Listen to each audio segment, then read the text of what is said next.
My name is Olivia, and I work the closing shift at a small dive bar tucked away in the quieter side of town. It sits just off the highway, but there's also a back way in through a parking lot that connects to the rest of the town. There's nothing special about the place. The lights are low, the regulars all know each other, and the jukebox has been cycling through the same old classic junk for as long as I've worked there. Most nights, it's locals, truck drivers stopping through, and once in a while a confused tourist who wandered in looking for a strong drink. Honestly, I don't mind it. The routine never really changes.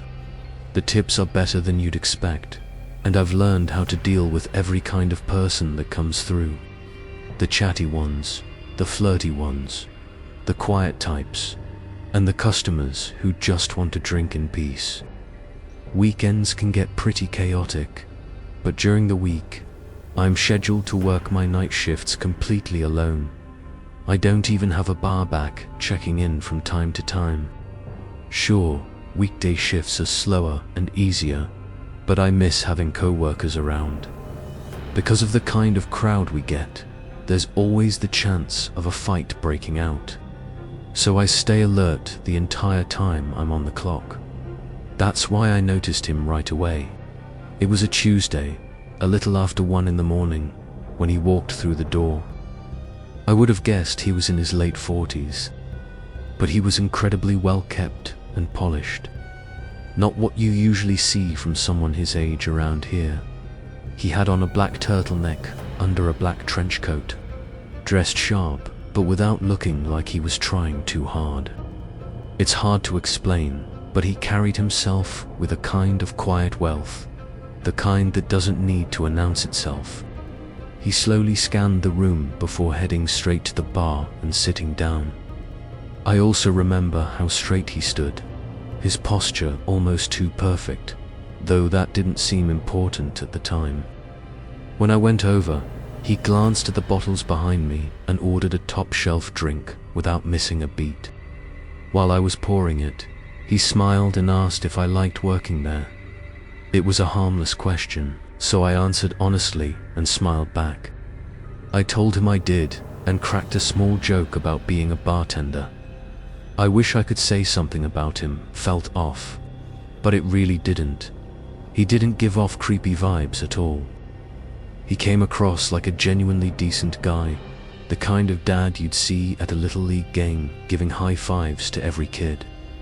We talked for a bit, and since the bar was quiet, I didn't mind the company. After a while, he asked if I ever thought about doing something bigger with my life, which caught me a little off guard. Still, it didn't feel threatening or inappropriate given the situation. I gave him my practiced bartender smile and told him I was content where I was. He nodded and took a sip of his drink, looking oddly disappointed by my answer, though I couldn't understand why. After sitting quietly for a moment, he suddenly asked what time I got off work. That one threw me. I hadn't picked up on any flirting from him at all, so I felt a little let down, realizing the conversation might just be another roundabout attempt to get my number. I smiled politely and gave him a vague response, trying to shut it down without being rude. Before he could say anything else, I started wiping down the bar, and he didn't push the question. Instead, he smiled like he already knew the answer. He finished his drink, pulled out a crisp $100 bill, and placed it neatly on the counter, as if it meant nothing to him. Without saying another word, he turned and walked out into the night. I stood there, unsure of what to think.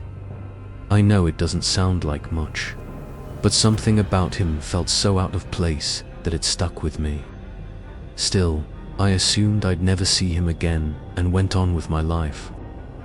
That assumption turned out to be wrong. About a week later, he showed up again, but this time he wasn't by himself. A woman walked in with him, and I noticed her right away because I'd never seen her before. She looked like she was in her mid-30s, but the way she dressed didn't quite fit. It was trendy, but not naturally so, like she was trying too hard to pass for younger. As they walked up to the bar, I kept my eye on her. Everything she did felt intentional, from her overly warm smile to the way she leaned against the bar as if we were already close. When I set napkins in front of them, she didn't greet me or order a drink. Instead, she flashed an enthusiastic smile and said, "You're so pretty."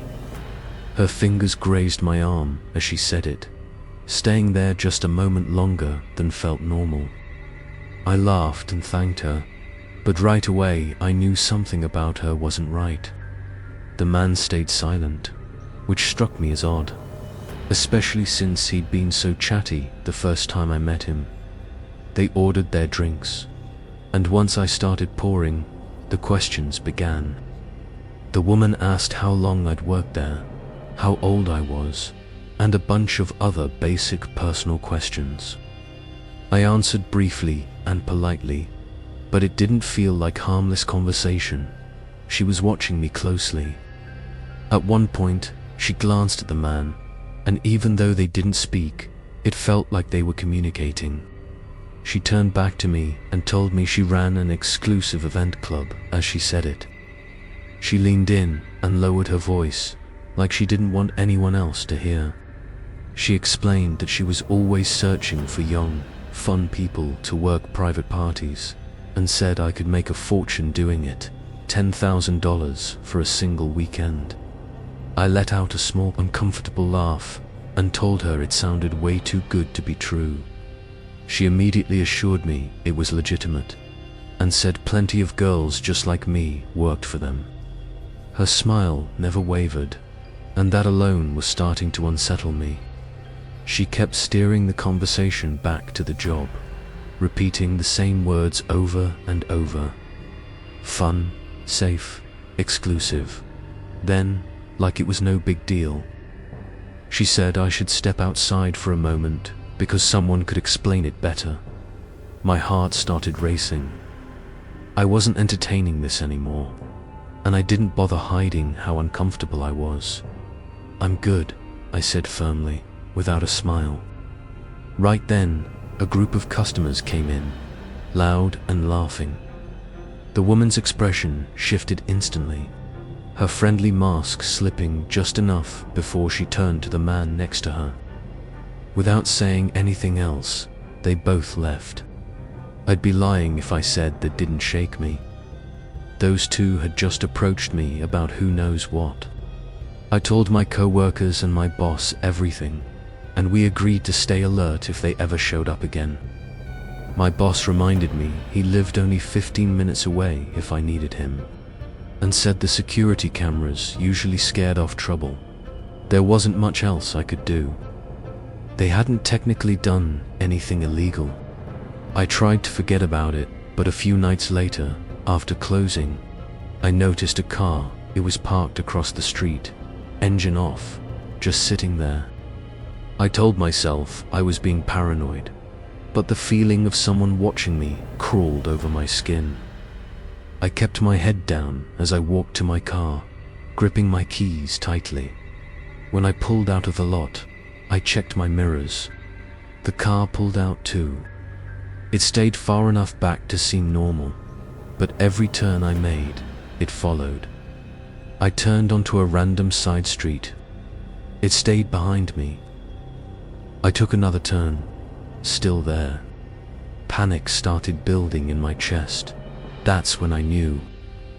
I forced myself to stay calm and think clearly. Without hesitating, I drove straight into the parking lot of a police station, my hands squeezing the steering wheel so hard they ached. The moment I pulled in, the car sped away. Nothing happened for a while after that, but I couldn't shake the feeling that it wasn't over. Unfortunately, I was right. It was another slow weeknight, hardly any customers coming through. By midnight, I was wiping down the bar and half considering closing early when the door slowly opened. It was her. I immediately sent my boss a text as discreetly as I could. When I looked back up, She was staring at me with that same fake smile. She walked calmly to the bar and sat down, folding her hands neatly in front of her.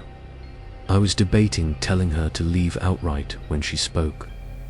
"Thought I'd come check on you." My stomach twisted, but I kept my face neutral. I told her we were about to close and that she needed to go. She made a small pout and asked if she could just have one old-fashioned. I considered refusing, but I figured making the drink would buy time for my boss to arrive. I turned around and started preparing it, doing my best to stay calm. Then I heard it, the soft, unmistakable click of the front door closing. I spun around. The woman was gone. Through the glass, I saw it. A black van idling right outside. Without thinking, I locked the front door as fast as I could. Then I heard metal rattling from the back entrance.